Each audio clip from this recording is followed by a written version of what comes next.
temple can be the Buddha at the present time. But we are human. Human has a sort of desires, negative thinking. It's kind of it's a Buddha nature. It's kind of hidden. But when you visit a temple, offering incense, chanting mantra, it's cleansing our body, mouth, and mind. Then so we could realize Buddha nature in all hearts. If you realize Buddha nature, it's same as the Buddha. Therefore, we could be the Buddha at the present time. That is our teaching.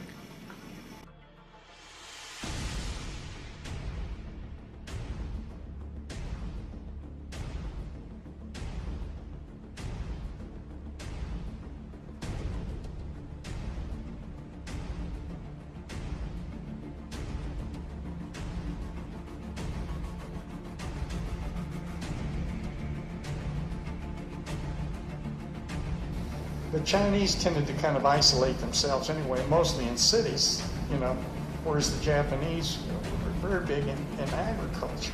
And so one of the things was the Japanese were not very welcome in white neighborhoods. And so they began living what we call Nihon Machi, or Japanese towns. Thus Little Tokyo, Seattle, and various, Little Tokyo was the last one left. So they started living. And though some still lived around white neighborhoods, fishermen sometimes lived near the coast, But the Japanese were disliked by a variety of people. Sons of the Golden West, Anaheim for white people. Later on, the American Legion, even though over 800 Japanese served in World War I don't know if you know this, the Japanese that served in World War I in the military were promised citizenship, and they didn't get it. It wasn't given to them. It was a lot. They weren't given. And you probably also know in 1790, this country passed a law that said only 3 white people could be naturalized citizens, and that excluded the Asians.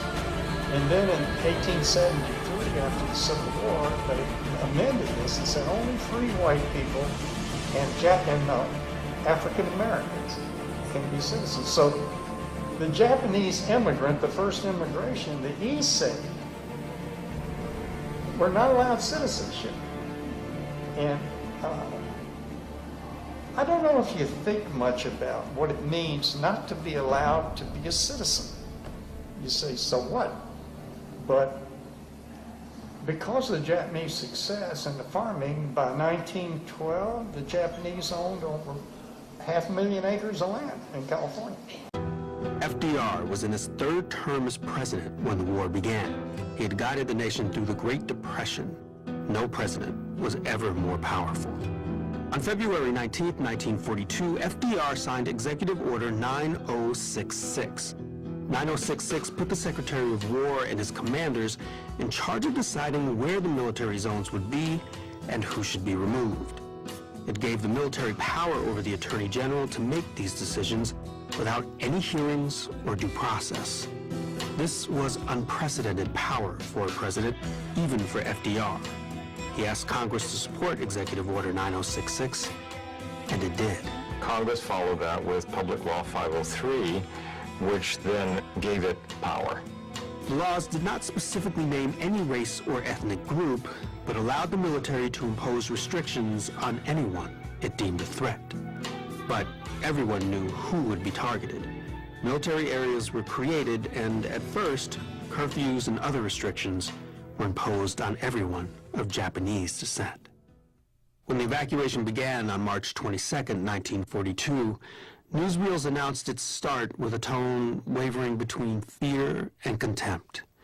This one, called Out They Go, never mentions that 2/3 of the evacuees were American citizens, but refers to them by a word we'd never use today. Japs evacuate vital West Coast areas for the national security.